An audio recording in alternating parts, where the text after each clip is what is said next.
is a dissection. You can say a map, a blueprint of what existence looks like. For my flesh I behold God, by looking at the human structure, how we too are made up of two forces. One is the details of our beings, our bodies. We have the faculties that manifest inside of each container within our beings. And then we have the general all-encompassing, the will power, the desire, that is a much more general, a much more hovering force that's closer to the essence of what we want, but it is not yet broken into detail. And on contrasting these two will help us understand how we get from the details, how we get back to the so-called source. This is perhaps the most profound discourse, mystical and Hasidic discourse ever delivered. It's definitely the longest. And it began being delivered Shavuos, the holiday of Shavuos, in the year 1912 by the Rebbe Rashab, known as the Rebbe Rab Shalom Dov Ber, the fifth Chabad Rebbe, and it was delivered in the city of Lubavitch, which is a city in Belarus, White Russia. And the discourse began in 1912 and extends for 144 discourses. It's called a Hemshech, a series that extends for 144 individual discourses, one flow. And then there's a extra section called the part that was not said. So actually the way this was written in one long flow without any breaks. And then later, as it came each week after week, or each period after period, the Rebbe actually said a discourse where he added a beginning and an end, which connected it to the weekly chapter or the holiday, and then asked some questions on that particular chapter or holiday, and then said, to understand this, let's continue where we left off. So in writing, he was ahead of what he said, and after he spoke it, he would go back and add these beginnings and ends, and also edit the actual text itself. So it's a whole process of how this was developed, which we will we'll post it all on our website in detail.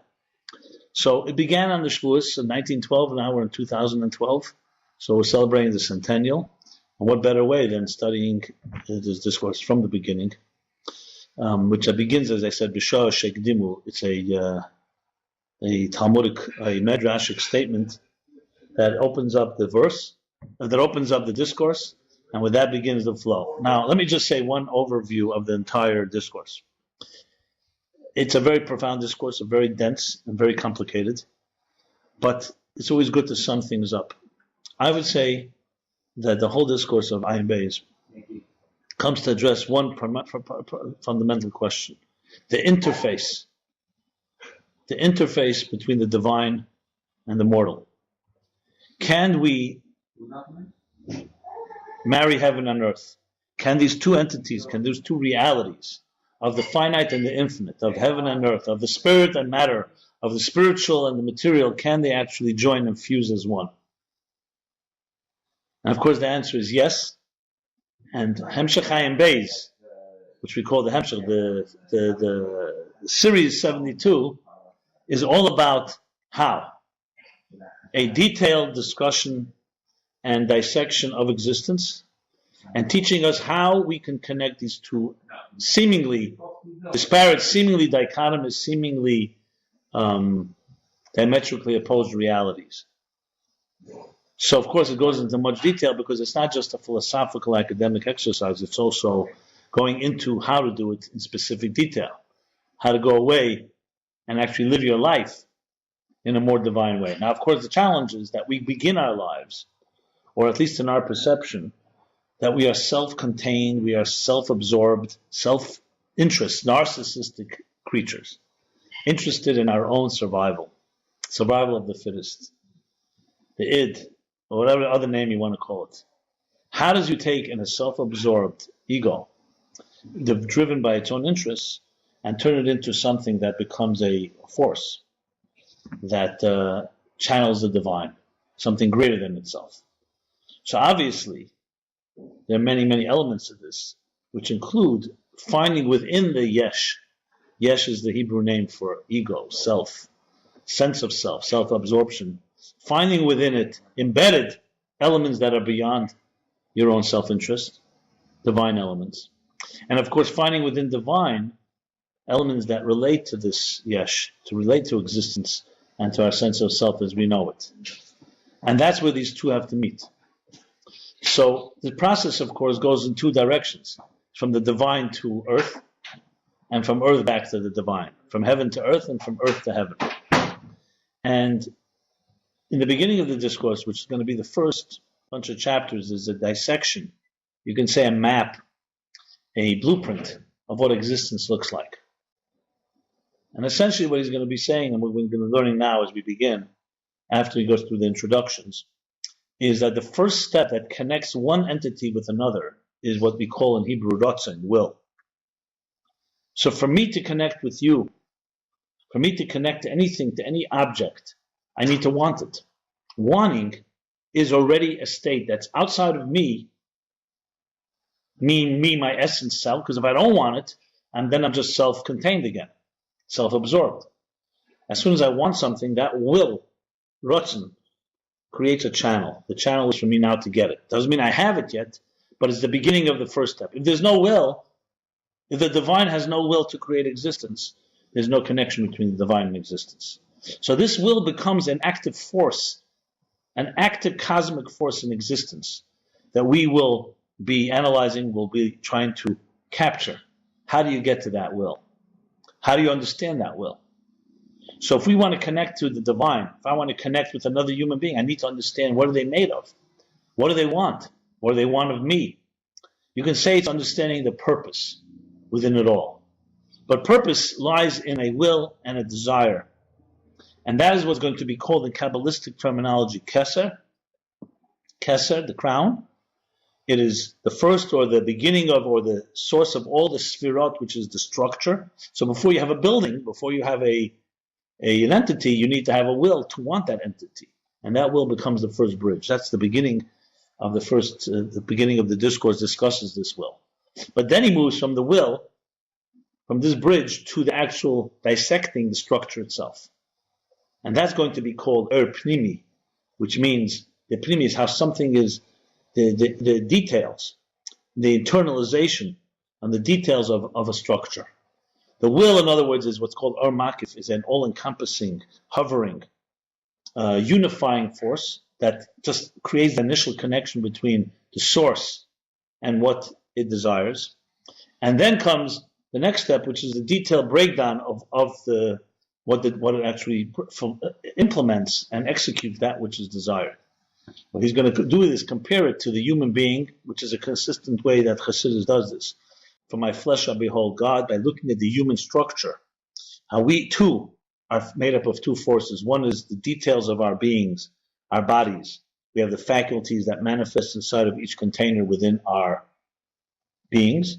And then we have the general all-encompassing, the will power, the desire, that is a much more general, a much more hovering force that's closer to the essence of what we want, but it is not yet broken into detail. And on contrasting these two will help us understand how we get from the details, how we get back to the so-called source. So that we'll begin studying it inside. Page 1, chapter 1 of B'shah Shegdimu Terav. The titles of Chag HaShavuos Tofresh Hayim Beis, which is the Shavuos, the year is 5672. We are now in 5772, or in the Hebrew, or in the English equivalent would be Shavuos 1912, and now we're 2012, 100 years later. So he begins with, as I said, with a chazal. Chazal is a statement from our scholars, from our sages. B'shah she'ekdimu Yisrael nasa l'nishma, at the time that Israel, and this is talking about Sinai, the events at Sinai, that's hence connected to Shavuos, the holiday of Shavuos, when the Sinai revelation took place. So it says, at the time, at the hour, when Israel preceded Nasa l'nishma, that when they were told that God has a mandate that he wants to share with them, so they said, Nasa, we will do, but Nishma, we will understand. We will do and we will hear, or we will do and we will understand. So the Chazal is saying, the sages are telling us, the time, the hour that Israel proceeded by saying we will do, and then we will hear, we will understand, Yordim Malachi Hasharis, the angels, the angels, the presiding angels that serve God, descended, the Koshel Lahem Shnei Kesarim. They bound for Israel 2 crowns. Echad Keneged Nasa, Echad Keneged Nishma. One corresponding to doing, and one corresponding to listening. So again, when Israel proceeded by saying, we will do, we will understand, the angels, the presiding angels, descended and they bound 2 crowns. Basically, it means that they created 2 crowns. They knitted or they weaved 2 crowns. One, the crown of Nasa, that corresponds to doing, and one corresponding to listening.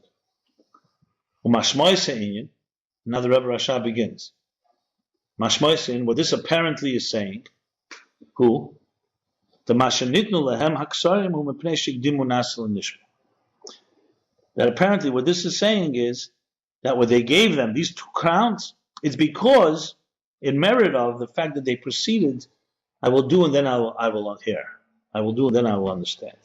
Because that's the statement. It says, B'shosh Shigdimu, when they proceeded acting to hearing, that's when they gave them these crowns. But now the Rebbe Rashab asks a question. Well,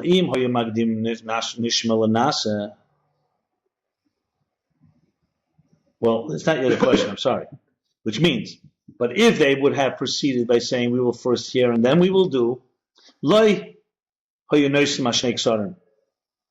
then would not have given them the 2 crowns. The Fishashmi or Bishvil Asiyah.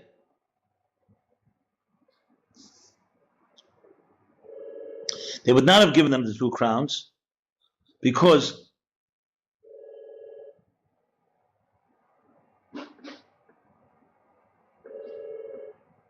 then the shmiya, the listening, is in order for them to do.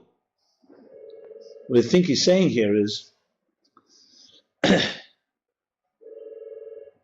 they deserve 2 crowns because they preceded the acting before they will hear.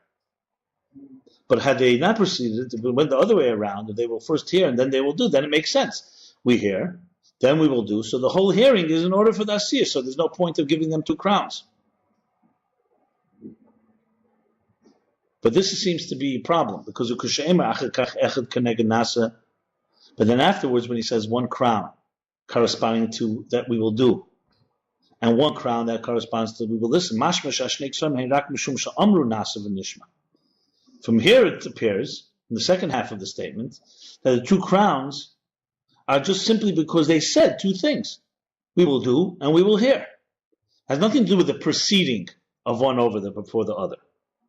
So the beginning of the statement appears because they proceeded doing before hearing. That's where they got 2 crowns, 1 for hearing, one for doing, 1 for hearing. Had they not proceeded it, they would have only gotten 1 crown, because it would have been 1 flow. We hear and then we do. But then afterwards he says 1 crown for doing and 1 crown for hearing. Appears from that they're just because they said these 2 things. Shahari Eina Eimer Echad Keneged Nasa v'Nishma, Echad Keneged Mashik Dimu Nasa v'Nishma.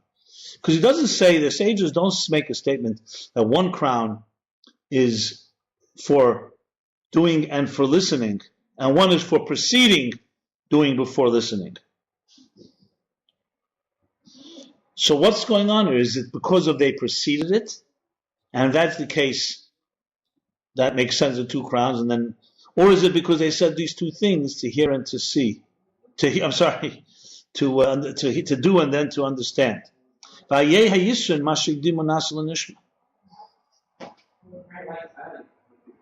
saying that 1 crown is for hearing and 1 crown is for doing, 1 crown is for doing and 1 crown is for hearing, it seems that has nothing to do with their preceding one before the other. So then, in that context, what is the advantage of them preceding one another? Why is the sages emphasize that? We also have to understand why the giving, the imparting of the crowns came from angels. Don't we find the times in the sages, it brings here Medrash Rabbah Gedoshim, Seif Parsha Chav Daled, in the Medrash Rabbah, in the chapter Gedoshim, at the end of chapter 24. So there we bring Mashal HaMelech, an analogy, an example from a king, Shebnei Medina Otru Loi Gimul Ataris, that the people, his nation, they bound for him 3 crowns. So like in this example, just like the people of a nation, the people of his nation, his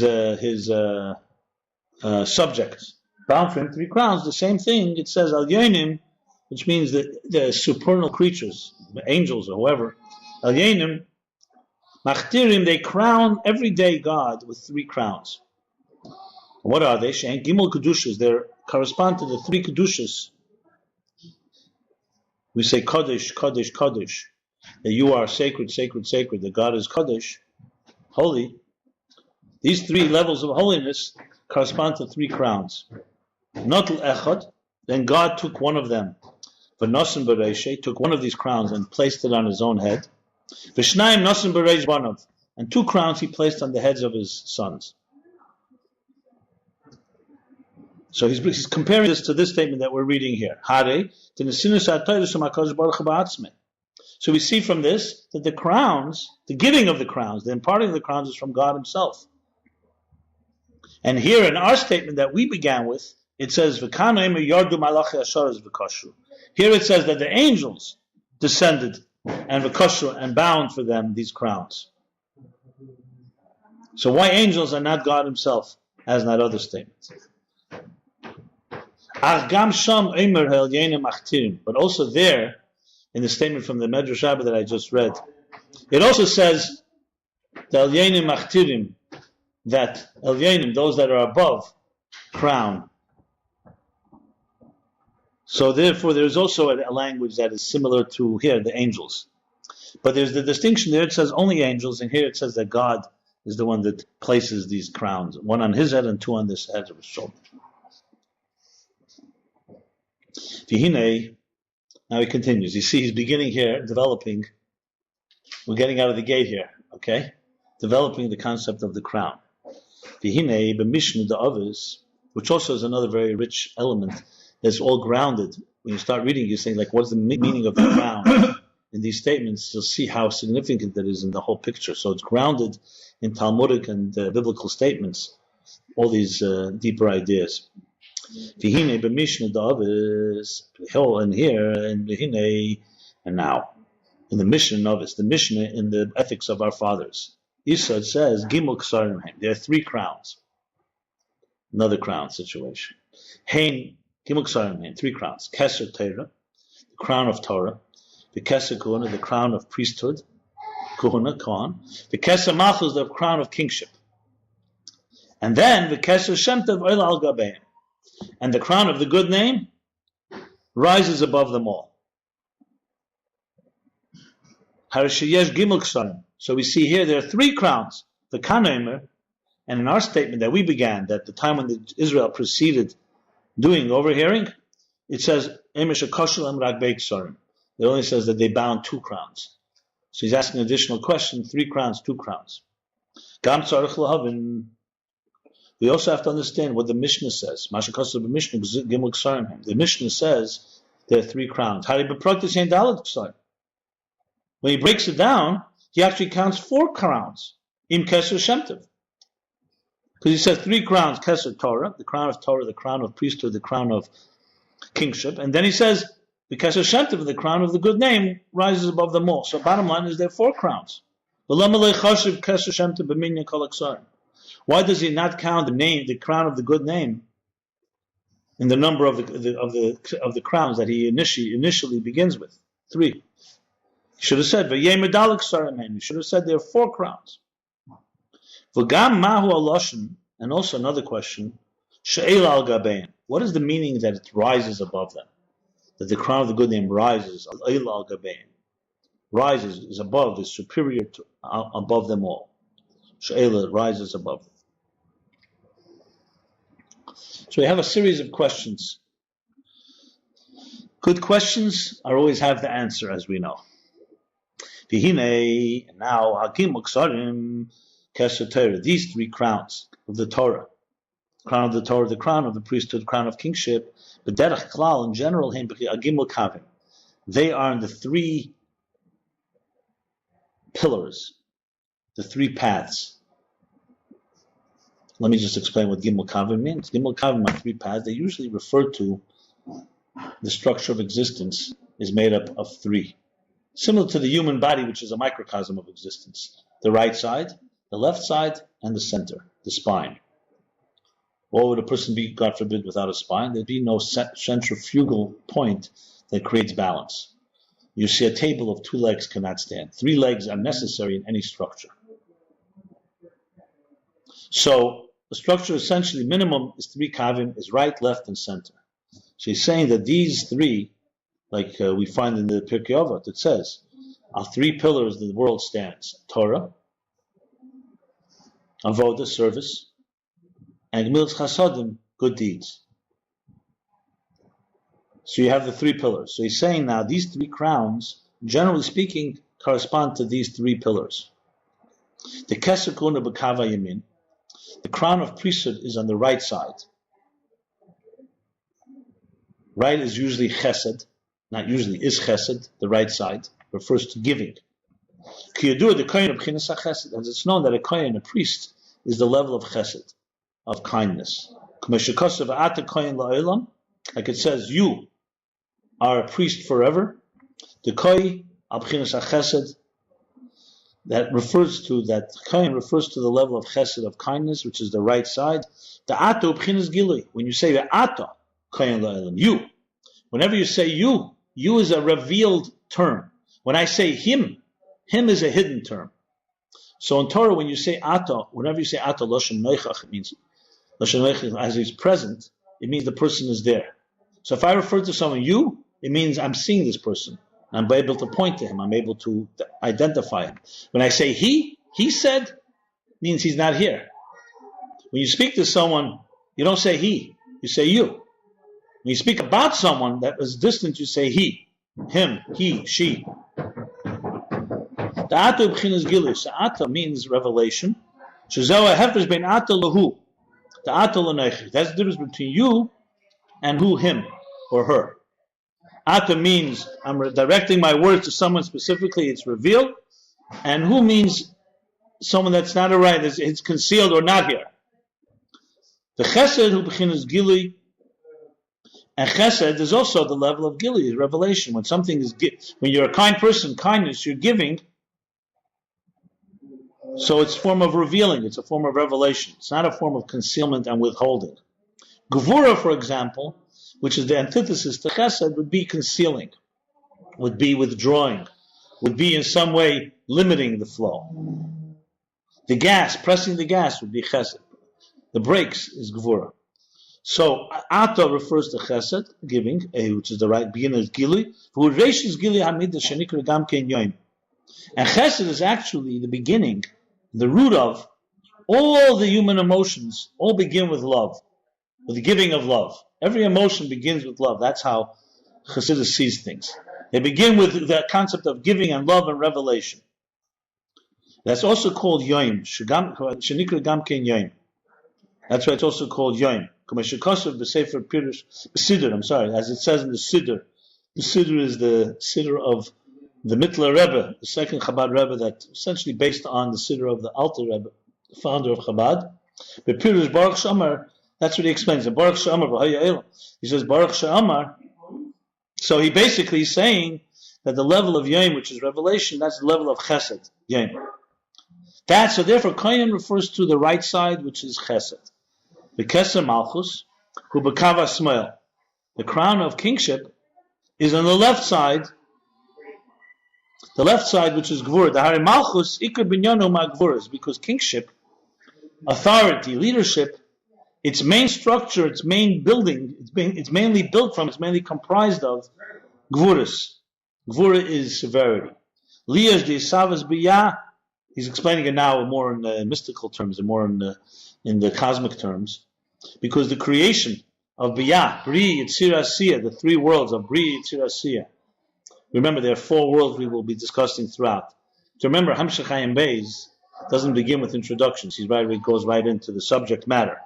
So he says the creation of Bri, Yitzir, and Asiya is creation, formation, and action, the three lower worlds. Atzilus is the world of unity. All the transmissions and revelations in the world of Biyah, Kolhu al Yedei Malchus.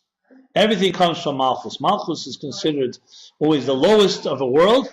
It's like the king, the authority, and the leader of the world that it stands above. Al Kain Binyanim Hu Ma'Gvuras. So therefore, that's why its structure, its building comes from Gvura. So Kesem Malchus therefore is the left side. Kesem Malchus B'Kava smells on the left side. Malchus, because Malchus comes from Gvura.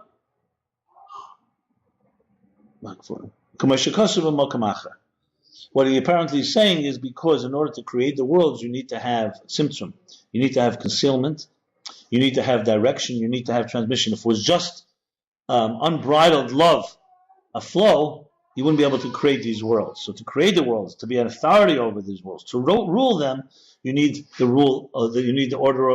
What's it called? The order of law. You need some order and law, gvura.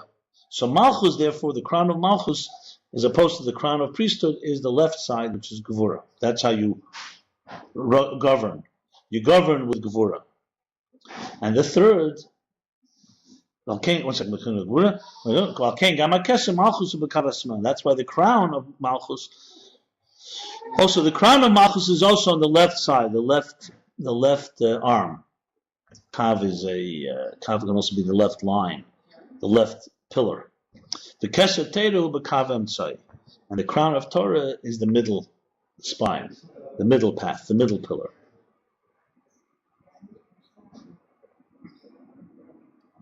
U'Kanoida, v'Hagimel Dvarim Teira Vedi Gemilas Chasadim.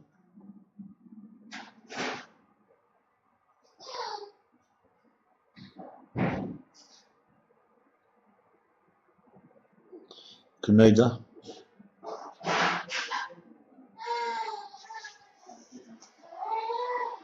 Like it's known in the three things,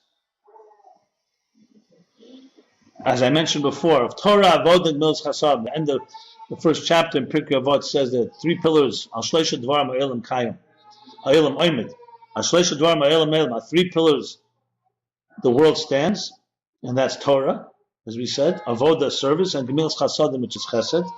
So it's known about these three things, these three pillars, the Torah, B'Kav Emtzai. Torah is the middle path. The right path is Gemilas Chasadim, which is the Keser of the, as we said, the Keser of the crown of priesthood. The left side is Avodah, service. In this case, it was referring to the crown of Avodah, the crown of the kingship, which is from Gvur. Well, okay. So now he's established that the three crowns are the three pillars of the three right, left, and center. And now he's going to go into understanding what Keser is.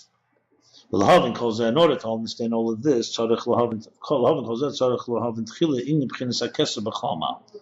understand all this and answer all these questions, we have to first understand what is this level called Keser in general. What is it? To talk about crowns, what is a crown? What is meaning? What's its symbolism? What's its significance? And he begins now, he's going to explain, quoting the Pardes. The Pardes is from Ramosha Cordovero, a 16th century Kabbalist, a peer of the Arizal. They both lived in the Tzfat, northern Israel. So Ramosha Cordovero, his classic magnum opus was called the Pardes. So he's going to bring from the Pardes, which is made up of many sections, the Shar HaErchim, or Shar HaKinuyim rather, Shari Kinuyim, which is the gate of, names, or Kinuyim are descriptions. So the Pardes brings, the Hine Isra Pardes Shar HaKinuyim Erech Keser, that in Pardes of Shari Kinuyim, in the passage on Keser, the Zelashene, and he's actually quoting him, he's citing him, Zelashene. This is his language, Zelashene, this is his words. Quote, Yesh Shapirish Meloshin Hamtana. There are those that interpret keser, crown, from the word hamtana. Hamtana means to pause, to wait. Kumei keser li zoyer. Meloshin hamtana, to wait, pause. The type of keser li zoyer. Wait for me a bit. Vakavona, what is the meaning behind that? This is all the part. This is all the language of the part. Vakavona, the meaning of vakavona, the intention. Al takshav b'mokem hazeh klal. Keser li zoyer. Don't think.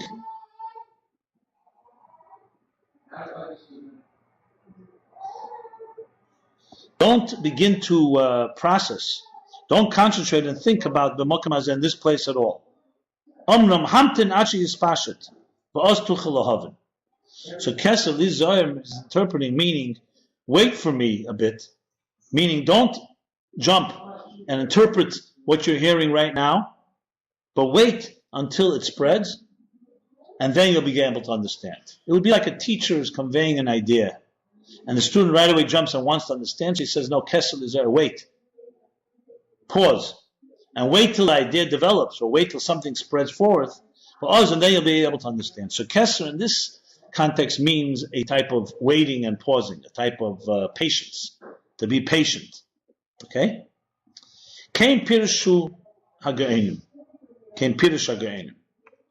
This is how the Go'enim interpret this. The Go'enim are the generation that came after.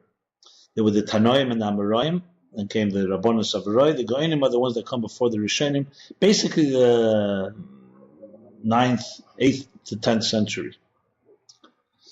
Or the earlier, even 7th to 10th century. So this is the interpretation, the first meaning of Keser in the Pardes, from the Ramak, which means patience, to wait, to pause. He adds in the parentheses here,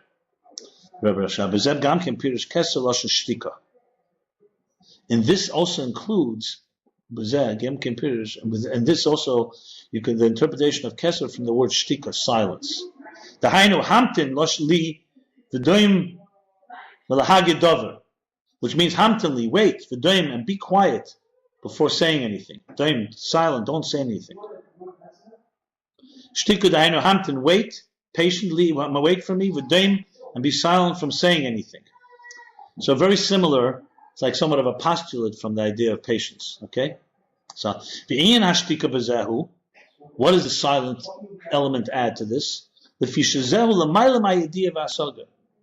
shtika, the silence, is emphasizing because it's beyond understanding and comprehension. So that's why it's telling you, don't yet try to comprehend or understand, because it's beyond comprehension and understanding. Meaning that Keser, in other words, referring to a level that's higher than understanding and which means referring higher than structure, so to speak. Like it's similar to what it says in the book of formation, Sefer Yetzirah.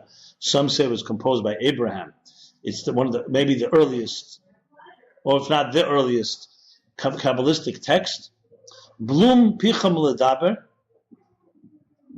Close your eyes, your mouth from speaking. The lipcha milahar, and your heart from thinking. Silence your lips from speaking, and your heart from thinking.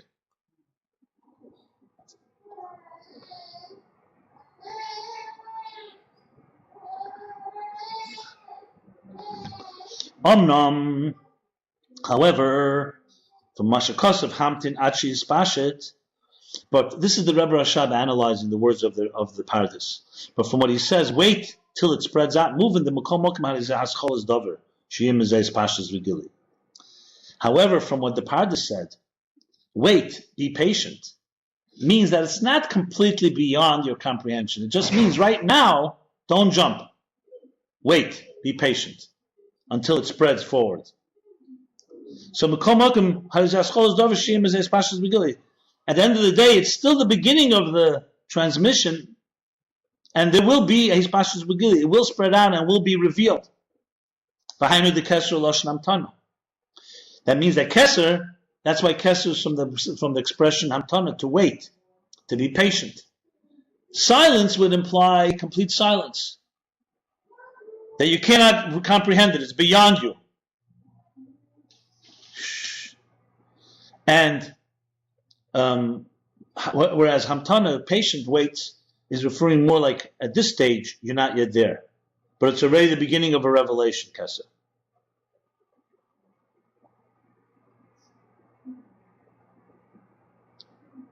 Okay. And now the Rebbe Rashab adds, and hamtana, in patience, there are two things. Number one is ikuv, is holding back. When you say holding back, how would you say holding back? Ikuv. Refraining from concentrating and immersing in the idea. So he's like saying, be patient and hold back, ikuv. Hold yourself back from immersing and concentrating on it. But it also has another meaning. Has another inyan, has another thing in it. Another element, another component. The component of hope. And he says in Yiddish, as mekenep is der warten davon, that you can anticipate, you can expect something from it. And that's the hope that it'll expand and it will be revealed. And look there in Rashi on the verse, I guess Kesser Lizoyer, Kesser Lashon Huchal Shu Inyan Hatikva. That Kesser is from the meaning Huchal, which is the idea of hope, Huchal, to anticipate, to await. This is the idea of hope. Be silent in the eyes of Hashem and wait, stand in silence and awe for God, and await His appearance. So he's essentially reconciling and saying that in Pardes, the first interpretation of Keser is patience, waiting. Wait till it spreads out. Wait till you're able to contain it. The Rebbe Rashab adds that in this there's also the idea of silence, but he explains that silence can imply that you'll never get there, that it's beyond your comprehension. Whereas patience means you will get there. So he in a sense reconciles by saying that the patience of Keser has two elements. One is right now you are resisting, you are withholding, you are refraining from concentrating on it and having patience, but there's also hope. It's not just silence. It's also hope and anticipation, expectation that something will come out of it, which will be the beginning of the revelation. So Keser has both these elements. It's before revelation, but it's the beginning of revelation and the hope of the revelation. Okay? How's it going there? Good. Very good. The Yesha Pirush, now he continues the language of the Pardes. And then there are those that interpret Keser Kimashmoi. There are those that interpret Keser literally. Or Kimashmoi, as the word implies. Hainu Keser V'Torah, which means a crown. The first interpretation is not a crown. The first interpretation is patience, is waiting. Now we're already talking about a crown. Vatam Kamosha Keser, and so what's the significance? What's the meaning of a crown? So patience, we understood what it means. Is the patience before the revelation, which includes the hope of the revelation. What is the meaning of crown when you say literally, when you say as the word implies? Hatam, the reason is, I'm now page 2. Just like the crown is the head, atop, all the garments of the body, like you see practically. A king puts on a crown, the crown is above all the other garments. He can dress beautiful shirt and pants and robe and all the other garments that a king may don. But the crown is on top of it all. So just like the crown is above all the garments of the body, Kain midazu, so too this faculty, this midah, this faculty, this force, reish l'chol atzilus, is the head of all of atzilus. Remember, atzilus means to impart. So atzilus is the entire structure, cosmic structure of existence right now is being called atzilus. Not the whole Seder Shtalshus, the whole cosmic order, but is the main world that reflects the divine image, the divine picture of existence, snapshot. So Kesser, therefore, in a sense, is like a metaphor. Just like the crown is on top of the head and on top of all the garments of the body, so too Kesser refers to the midah, the faculty, the force that is the head of all of Atzilus. Here the Rebbe Rashab adds in a parenthesis explaining V'nira hakavon, and I feel, or V'nira, it appears that this is intention. The intention of the paradish is that what he really means to say, be more specific, is the head of all the transcendent energies of Atzilus. I'll explain in a moment. Like the garments of the head, namely the crown here, is the head of all the garments of the body.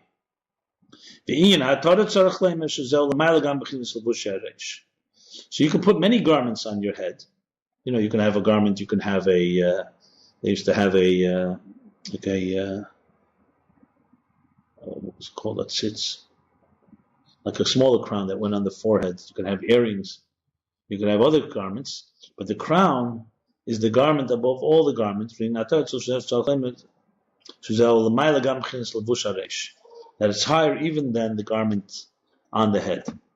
What he's adding is basically his important point, which is going to come about but later, is that there's really two things in Atzilus. One is called Eris Pnimim, and one is called Eris Makifim. The difference is, Eris Pnimi in Hebrew, Pnimi means internal, integrated. There's energy that is internalized and integrated in each of our faculties, let's say in the human being. And Atzilus, that refers to the internalized faculties like Chachma, Bina, Chesed, Gvura, Tiferes, and so on. And Eris Makifim refer to the things that are not internalized, but they're more outside of you. We'll call them permeating energy is in Eris Pnimim. They enter, they permeate, and transcendent, meaning that they really remain above. So as we said, Keser, we'll soon learn, is the willpower. It doesn't have a particular place it rests inside the human entity. It's all-encompassing. It's called makif. It surrounds. Surround doesn't mean physically surround. Surrounds means it's above any defined structure, but it's still part of and the beginning of it all. So he's basically saying when the Pardes says that the crown is like the garments on top of all the other ones, that's the head of not just of it's not talking about the lights, the internal energies, but well, it doesn't say not, but saying that is the Reish is the head of all the all-encompassing, the transcendent makifim of Atzilus. Because a garment, when you wear a garment is more of a makif. A garment doesn't enter internalized inside the human being. It's not like food that you eat and digest. It's a garment that surrounds your body. And the Keser is the highest of all garments. So it's the makif, is the Reish of all the makifim. Then he continues, a third interpretation in Keser. The Pardes continues now. And a third interpretation, V'yeshe Pirush Keser, Meloshe Machtir Esatzadik. The Pirush Keser means Machtir, surrounding. Like when you say Machtir Esatzadik, to surround the Tzadik.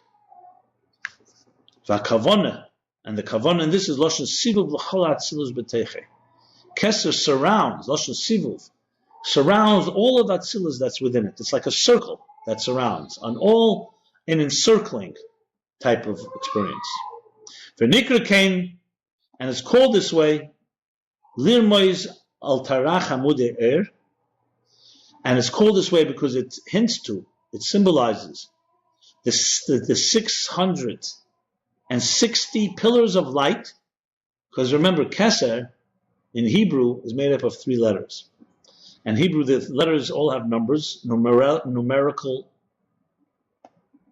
symbolism, numerical equivalence. So Tarach, Keser, is Chaf, is 20, Taf is 400, and Reish is 200. So that's 620. Or if you reverse the order, Keser is Taf, Reish, Chaf, Taf, Reish, Chaf is Keser, refers to 620 pillars of light that radiate from it, from Keser, that is, Ubatzmuse, and are within its essence. And they are the concealed powers that shefim, that transmit the concealed energy into the imparted forces below. So basically, if you think of Atzilus as being made up of the spheres are the Natzolim, Chachma, Bina, so on, Chesed, Gvura, Tiferes, all the way through Malchus. Keser is a crown, and this is not crown here, it's more like a circle that surrounds them all, because this is referring to 620 pillars of light that are concealed, but from which flow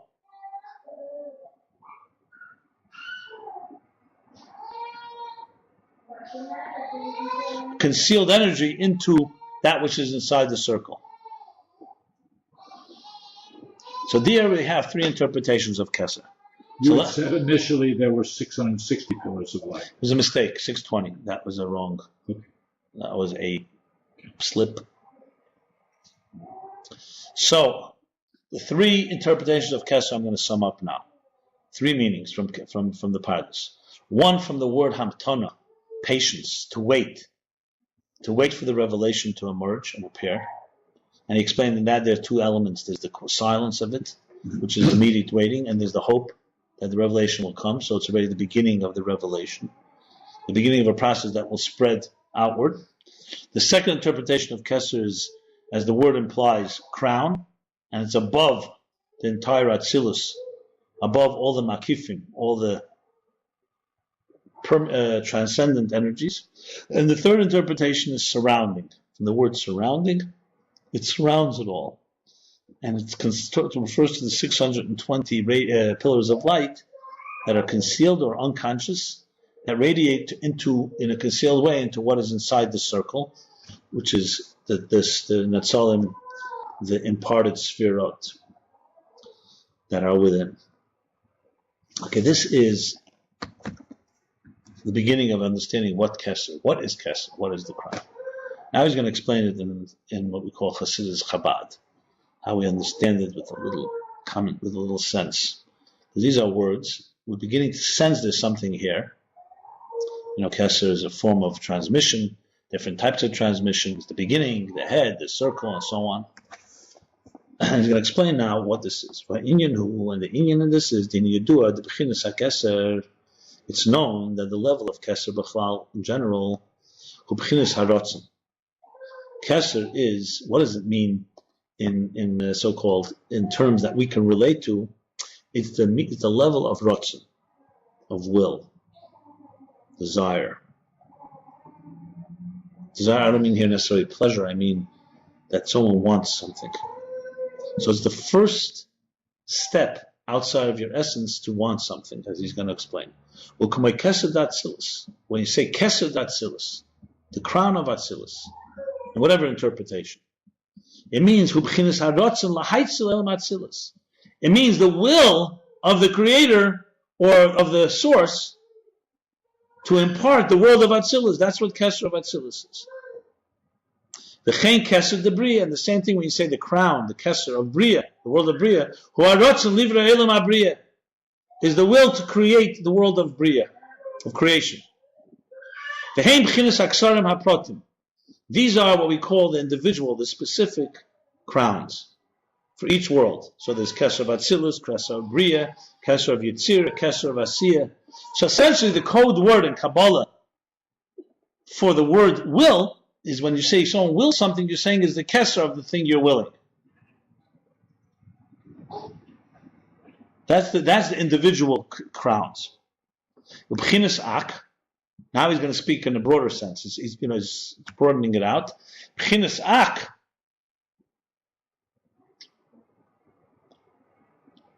The level of Ak. So he's introducing a new world now. We spoke about Atzilus, now we're speaking about Odom Kadmon. Ak is an acronym for Odom Kadmon, which means the primordial man, or manifest as it is in the first man, Adam and Eve.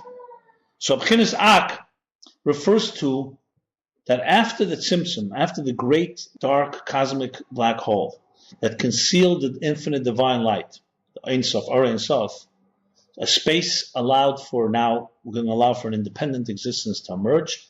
Ak is the first universe, the first world.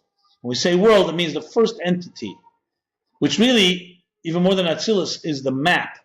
You can say it is the global map, or blueprint even, of everything of the entire cosmic order. That's Ak, which will be discussed at length further on in the discourse, in the series of Ayin Beis. What he's saying now is that Ak is the universal Keser. The Keser, detailed Kesers, the detailed crowns, is the will of Atzilus. There's the will for Bria, and so on. But what is the general will for all of existence? That's called Ak. That the crown for the general cosmic order of all of existence, from it and below it, from Ak, is the Keser, the crown, which means the will for all of existence, is the world of Ak. Like the Mishnah's Chassadim, one of the great Kabbalist student of the Arizal, writes the Ak b'chinas arich the dal el mizbiyah. He writes, the Mishnah's Chassidim writes that Ak is the level of Arich for the four worlds of Atzilus, Bria, Yetzirah, Asiyah. Here he's introducing yet another term, which I shall explain. In Keser, in the crown itself, which we shall learn, there are two parts. There's Atik, which means removed from, and Arich, which means the long face. Basically, it's referring to the lower dimension of Keser. So this Mishnah Chassidim says that Ak, Adam Kadmon, the primordial man, is the level of Arich, essentially the lower level of Keser, to all the four worlds of Atzilus, Bria, Yetzirah, and Asiyah, which is really the entire cosmic order. And now he's going to explain. And on this level of Ak, what it says in the Zohar. The Zohar is the classic text from Rav Shimon Bar Yochai, classic mystical text of Kabbalah. That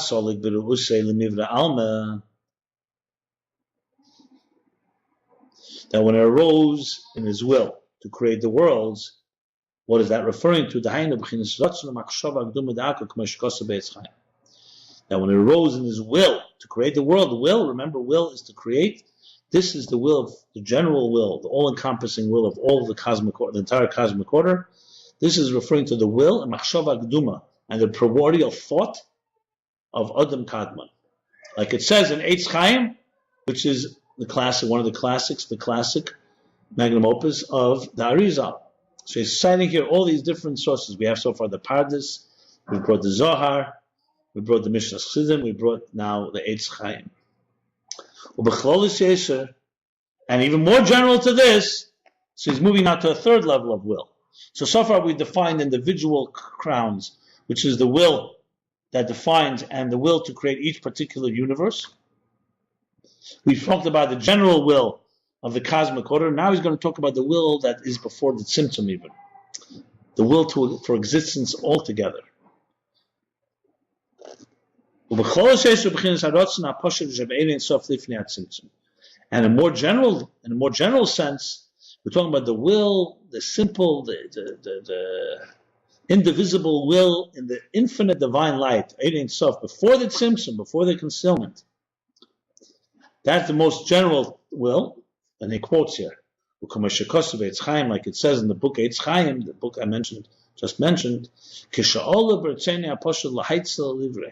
when it arose in his indivisible and simple, seamless will to impart and to create, that is this general will that he's talking about. The kolzeo b'chinas keser b'chol madrego medrege shekel ba'atzmei kol ma she'ole b'chinas rotzen zeh. All this is the level of keser, of the crown, in each level according to its level, that encompasses within it everything that arises in this level of will. So when you say you want something, I want a house.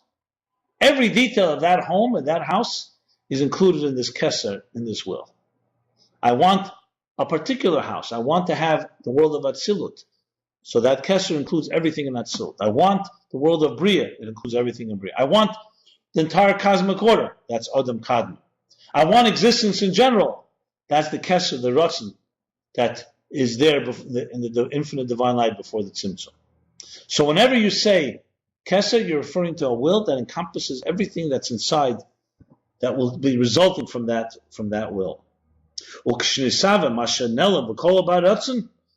And then when it emerges and naturally conceives that which is concealed and encompassed and included in that will, and when it comes and it's revealed, this will then remains surrounding and encircling everything that exists. So basically two things that this will has. One, it includes everything that will come from this will, no matter what level it's on. Number two, once it emerges, so let's go back to the example of the house. The will includes the entire house, everything that will be in this detail, in this structure.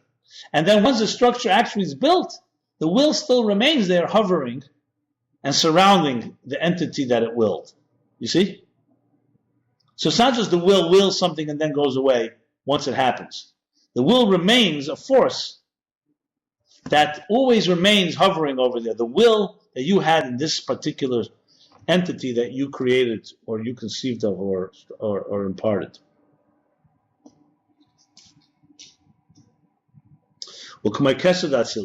Like the crown of Atzilus, like the Kesser of Atzilus. Kol Esser spheres Atzilus. It encompasses, it includes all the 10 spheres of Atzilus. Atzilus. And once Atzilus is imparted after the will, meaning once it actually comes into reality, so the Kesser continues to surround and encompass all of Atzilus. So it includes that all the 10 spheres, and then after the 10 spheres emerge, it remains a surrounding force around these 10 spheres. As it's known that the circles, the spheres of Arich, which is the lower level of Kesser, as we discussed, surround all of Atzilus all the way to Malchus of Atzilus. So think of it this way. If Kesser is like a circle, the circle, before there's any details in it, includes the potential of everything that will emerge. And once it emerges, the circle remains there, in a way like a protecting force. Okay?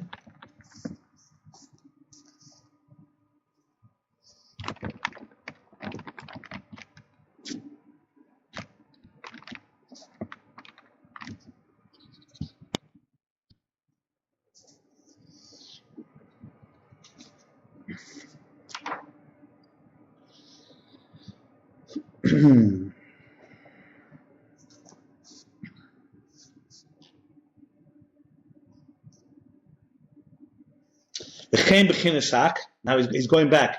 The same thing with Adam Kadman, which we said is the will for the entire cosmic order. Is a general and very all-encompassing energy. Shekel Hakol includes within it everything. Even before it was created. And after the worlds are created, it remains surrounding them. The circles of Ak reach all the way to the bottom of the world of Asiya. So all the worlds, Atzilus, Bri, Yitzir, Asiya, have this circle around them.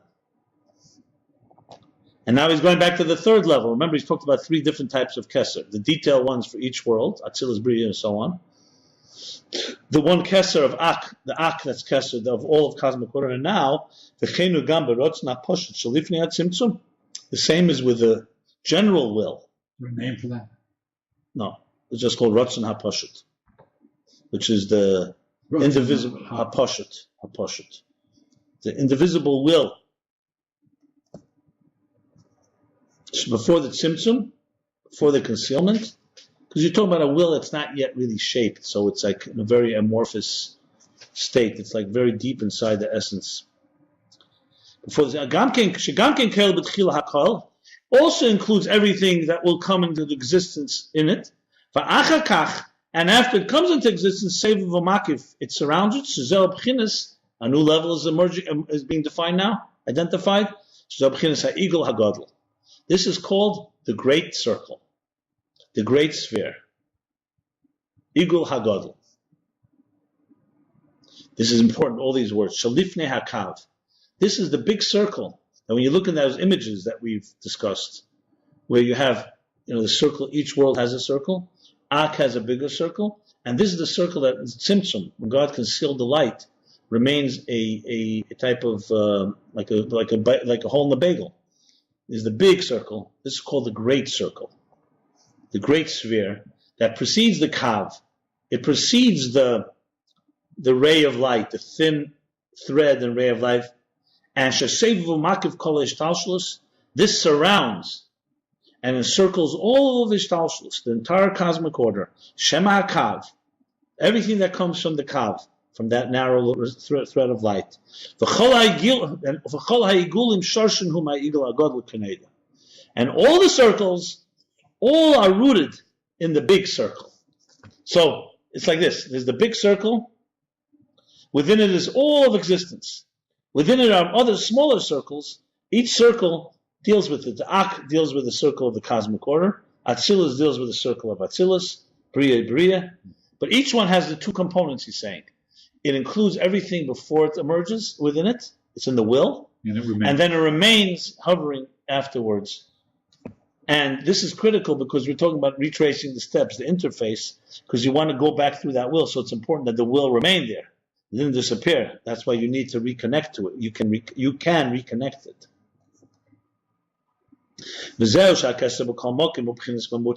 Now comes a very critical point where he starts talking about the interface. And this is what Keser is in every place. Keser is the intermediary. Mamutza. The word mamutza means intermediary or interface. Classic interface example is a translator. It's basically a force, a factor that connects two separate entities. That's what an interface is.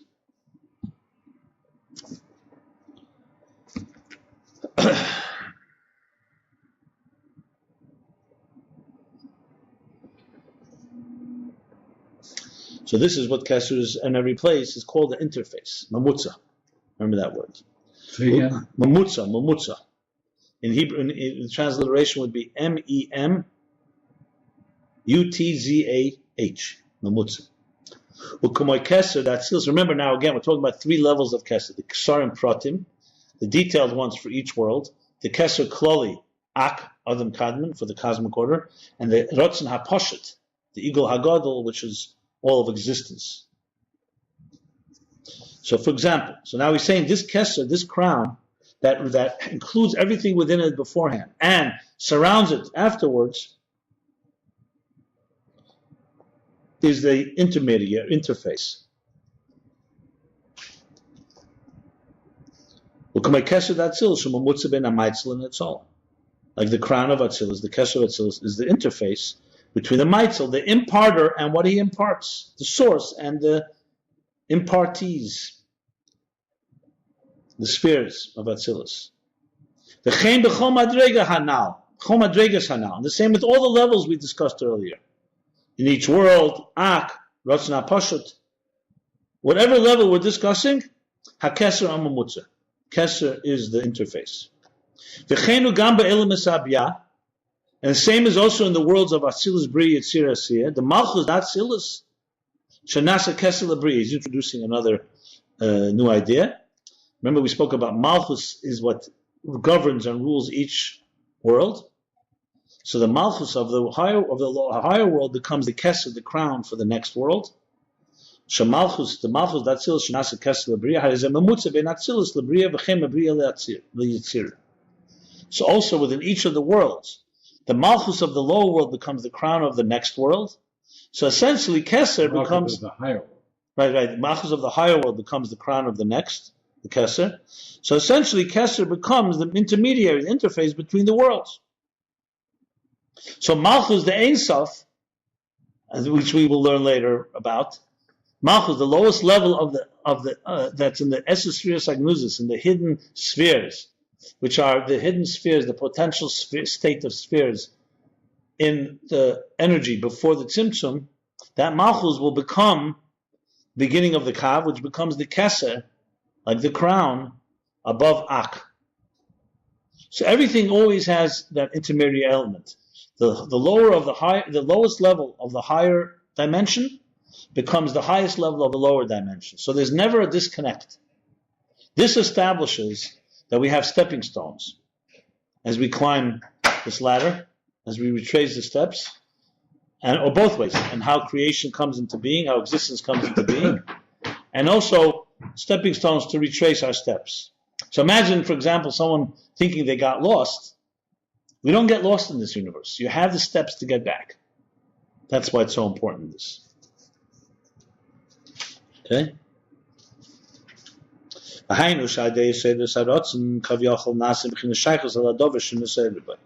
Now he's explaining how Keser, which is now Rotzen, we said Keser is Rotzen will, desire.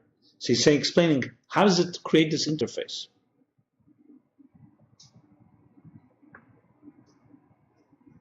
So we established that it's will and desire. Now he's going into the interface element. How does it create the interface? Because when a will awakens, is aroused inside of a person, well, not person, he was talking about God. When there was an awakening, kavyochel, because, so to speak, because you can't really say an awakening before and after. So it's so to speak, when there's an arousal of will, that creates a shaykhus, a connection, some commonality with the thing that you were aroused by, or aroused for, to the thing that you are aroused or awakened to. I'm giving an example from a human being below. The Kedim Sheneseder, before there was an arousal or awakening in the Seder. See there. Before he awakened, what's the right word? I don't say aroused, not awakened. We say that before the early signs, the Seder means to wake up. Before something began to emerge, before something began to be, before any will began to really emerge from him, awaken from him, to any particular thing, he's completely apart from it. He has no connection to it. So before someone wants something, what connection do you have to something that you have never wanted, never desired? You have no connection to it beforehand. And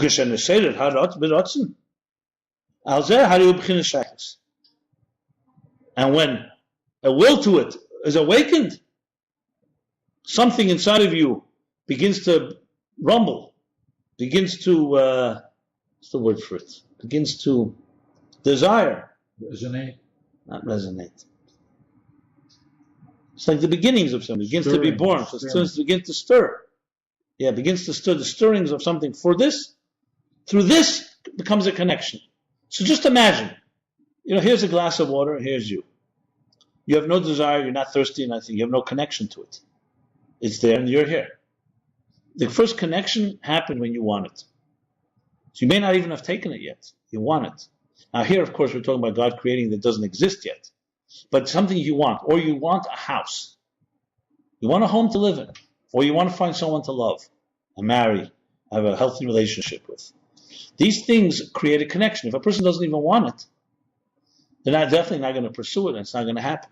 So the first step in anything is the first desire. The first is that stirring, right? Now he's explaining, as it's known, the rotzen in Hebrew, the word for will. Interesting. See, we say will, it doesn't contain necessarily this meaning, but rotzen in Hebrew, hu loshen merutza. Merutza means being drawn to something or being happy with something. You say merutza, one's satisfied, but here it means being drawn. He says,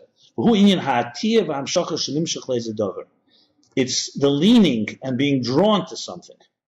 Ratzon comes from the word merutza. So let's think of it this way. You're here and just self-contained and so on. Will means that something is like beginning to draw you. It's like almost a gravitational pull. It's a pull. Merutza means that you're running toward it. You are drawn, attracted to it. Vuin ha'atiyah. Hatiyah means a leaning, drawn to it. Being drawn to any particular thing. Before there's stirrings, before there's a stirring of any will, it's generally separate from it. Havdalah. He's then elevated and concealed within himself. You're self-contained at that point.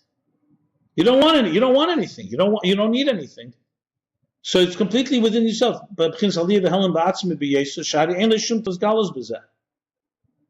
It's completely concealed within himself, and because there's no revelation. Ratzon, will, desire, atiyah. Ratzon is already the atiyah, being drawn, the leaning toward it. It means leaving, exiting your own inner sanctum, and becoming in some way revealed, emerging, to something that's outside of you. So if you think about it this way, if a person didn't have will, okay, they would be forever a self-contained castle. I'm not saying we as humans it's possible to be that way, but if you didn't have any willpower, no will to wake up, no will to go out, no will to do anything, you would just be locked inside your own fortress, and that's that, concealed, and none of you would be revealed. But when you're drawn to something, it awakens and stirs something inside of you. So Ratzon begins the first step of going outside of yourself to get something that you desire that's outside of you. This is the example from the human being. Now he's going to apply it to above.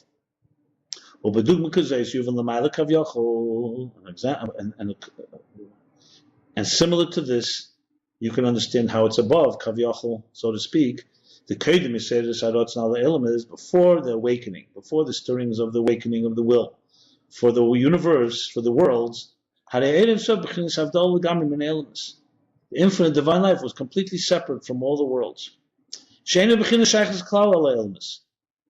have any shaykhus at all, has no connection, has no similarity, no commonality, has no common denominator with the worlds, to the worlds. On the contrary, it's completely concealed within his own essence. And there's no gili at all, there's no revelation at all. It's completely self-contained within his own essence. And then he adds in a a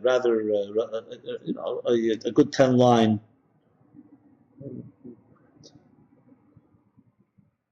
If you're more 15-line parentheses, so we're going now into parentheses. It's like a tangent. It's not a tangent, but it's an elaboration within this. So what we made the statement was that before there's an awakening of any will, there's no connection between the divine, the essential divine, infinite light and the worlds. Well, there's no worlds. Yeah, but there's also not only no worlds, there's not even interest in worlds. He's not relating to them. As I said, it's like before you even wanted a cup of water. There are no worlds, but it's more than no worlds. The question is their relation. There could be no worlds, but it could be that he envisions them, or they some way have some connection to him. You could, for example, not have a house, but you want a house. But this quotation, when it arose in his will to create the worlds, you're now talking about something before it even arose in his will. So there's no worlds. There's not only no worlds, there's no concept of worlds. Right. We're talking about no worlds. That's obvious. Right. But even we're talking about without a will, there's no connection even to the concept of worlds. So before you can will wanting to have a home, and you just don't have the home actually. Here we're not even talking. There's no connection. There's no interest. And therefore, there's no being drawn to building a home. Now he's saying like this. On the contrary, he's all concealed within his own essence. Everything is self-contained there. And that's that. And this is even more so than humans. Humans we need things. the divine doesn't need anything. So it's even more so. So now he's adding the parentheses, and we say that in his essence, everything is concealed and there's nothing revealed. He says, you can say, you know what, it's not revealed to anyone outside of him, hypothetically. But he himself has already in his mind, in his heart, some desire. So he's saying, no, we're at a point where even within himself, even to his own thoughts, because, in other words, let me put it this way. In a human being, there's a state where you don't even have a desire for a home. But then there's a state you start thinking, I want to build a home. But only you know. You don't tell anyone. Then you tell someone. So that makes it even more connected. And then you actually go build it. He's saying here is that in the divine essence, the divine light before the Tzimtzum, before it arose in his will, not only is it not revealed outside of him, but even in his own mind, he also doesn't have any connection to it. Because if he did, that's already a connection. Because even when you're thinking, when something starts the stirrings of an awakening within yourself, it also has some, it has some object of the desire.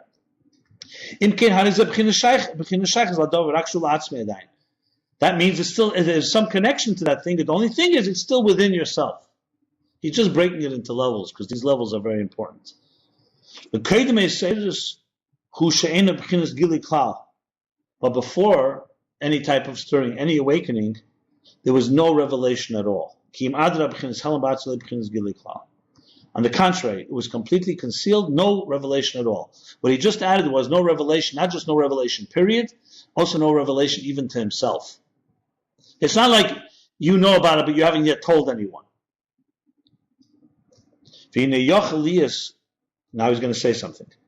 This is very thorough. He's going to qualify. It's possible now. It's possible for Giluyim la'atzmi b'chin shaychus l'davar azulis.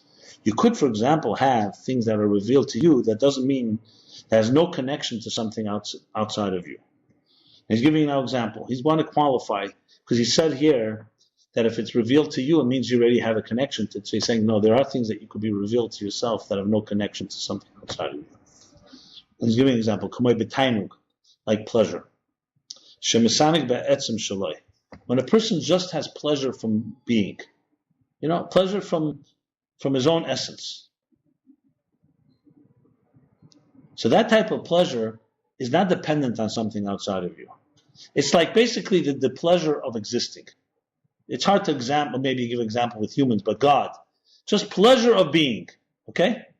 So not that you need a cup of water, not that you need a house, not that you need Atzilas, Bria, Atzir, But he's qualifying. He says that's true. There is such a thing. But you really can't call that revelation. On the contrary, that's more of a person going inward. It's elevating and going to the exalted nature of his own essence. That's why such pleasure is only somebody who is essentially an exalted or elevated soul. And in a time when he's in an exalted state. Let me just say, like a king, when he's in his ultimate exalted state, when he has pleasure from just a fundamental, essential pleasure that is not connected to any particular object. It's a pleasure just from the exalted thing itself.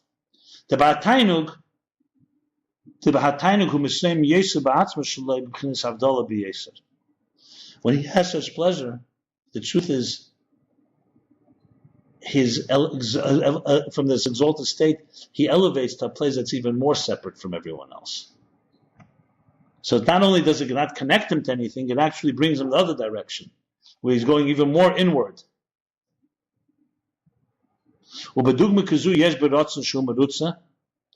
An example for this is also in will, where merutza, where he is satisfied with something.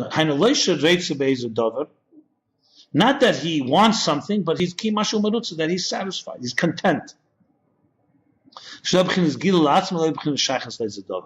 He's explaining now, not just in pleasure, but also in rotzen and keser. There's also the dimension where you just are content. You're content without having actually an object that's outside of you that's bringing you that contentment. So that's a gila. Ach ein bezeh he says sadayin. But this is not in the category of anything that's really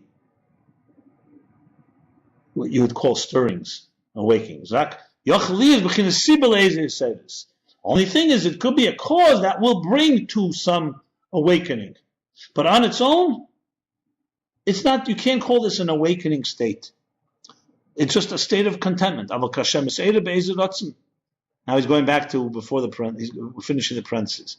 But when you do awaken with any particular desire or will, I feel it even to himself. Once you call it an awakening to something, that's already creating a connection to the object. And before it was awakened, before it was stirred, there was no revelation at all, even not to yourself. So he just qualified, he wanted to bring out that there's a level of experience that you experience within yourself that has nothing to do with anyone else, but that's not what he's discussing here.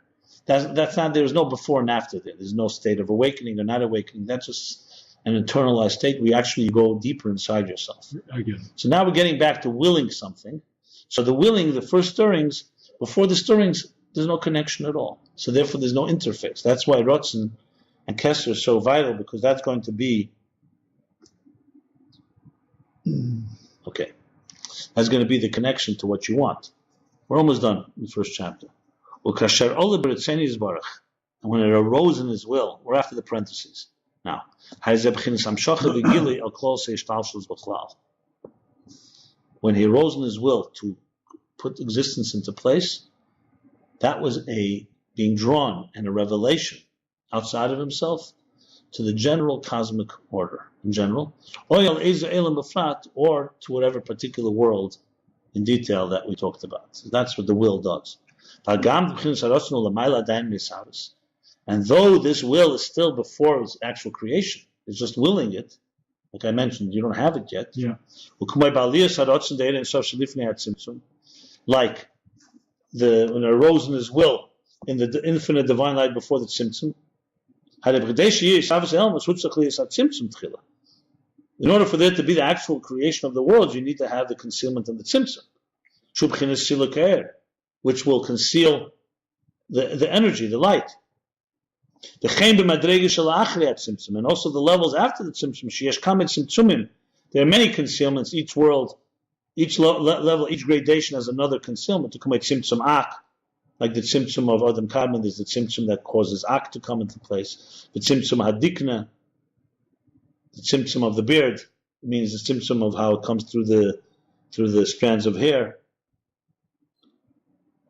Nevertheless, what he's saying is, so even though the will creates the connection, but it's not yet created, nevertheless, it is the level of the interface. Because the energy has now at least reached the categorization. You can say it's now at least, proportionate to, relative to, it has now a relative connection. Before, there was no connection at all, before it arose in his will. Once it arose in his will, even though you don't have the entity yet, but you've created the bridge. We haven't climbed the bridge yet. We haven't crossed the bridge, but you've created the bridge. That in the air, in this energy, you have something that's already now relative and connected with, in some way, with the worlds that will be created. And they will be created from this will. This will give creation to them. Will bring them into being. That's the end of chapter 1. So let me just read the summary of chapter 1 and we'll conclude here. Kitzur, I'm on page 3. Begins Yiksha, he asks, the Mashma Shashnek Sarmem Pneshik Dimu. it appears from the opening, he's making a summary of this chapter, from the opening statement that the angels bound 2 crowns. So it appears from that was because they preceded Nasa Kainil Nishma, that first we will do and then we will understand. But then afterwards, afterwards he says one is compared, is corresponds to the doing and one to the listening, which seems to be, and in the beginning and end seem to focus on 2 different reasons that they got the crowns. Is it the preceding, or is it because they said 2 different things? To do and to hear. Medrash says, Medrash Rabbi, Kedoshim, as he said, that God places 2 crowns on the head of his sons. And here it says that the angels descended and they bound the crowns. God versus the angels. Over Mishnah the Ovis and Ovis Isha Shleshik Saramet says there are 3 crowns. Over Protius Cheshev Dalek Saram, and then he breaks down 4 crowns. Where does that 3 and 4 crowns come from? The Medrash also? No, Ethics of the Fathers. 3 crowns: the crown of Torah, the crown of priesthood, the crown of kingship. These 3 crowns compared are the 3 paths, are the 3 lines, the 3 pillars. And then Yagdim Inna Keser B'chlal. He begins by introducing what is Keser in general. Gimel Perushim B'Keser. Keser has 3 meanings from the Pardes. Echad Loshen Hamtana. One is patience, to wait, and he says this is Hakova V'Atikva. This is the Hakova, Hakova, holding back, refraining, V'Atikva, and the hope. Those 2 elements in patience and waiting. Beis Loshen Atara, second from the word crown. Gimel Loshen Sivuv, and third from the word encircling. V'Yavayir, and he explains Shakeser Ad Reim HaMailis. Keser, to the highest levels, is the level of will that encompasses everything and then surrounds and encircles everything. And that's why Keser, wherever in every place, is a mamutz, is an interface. Because before the awakening of the will, even to himself, he's completely concealed and separate entirely from the thing that he wants, thing outside of him. And the awakening, the stirrings of the will, that is the drawing, the leaning toward these galus, this revelation leads that he should begin to have a shaykhis, to begin to have some relationship, some connection. So the beginning of a relationship is keser. Therefore, it is the mamutza, because it creates the beginning of a relationship between 2 entities. Without which, take away Ratzon, you don't have that interface. That's chapter 1. Chapter 2, he's going to start explaining, to understand this level of Ratzon, this level of the interface, we have to start understanding the structure itself, what it's interfacing with. And he's going to dissect the structure and then travel back to the will, back to the essence. Okay. So this is chapter 1, page 1 till 3 in Hamshach Hayim Beis.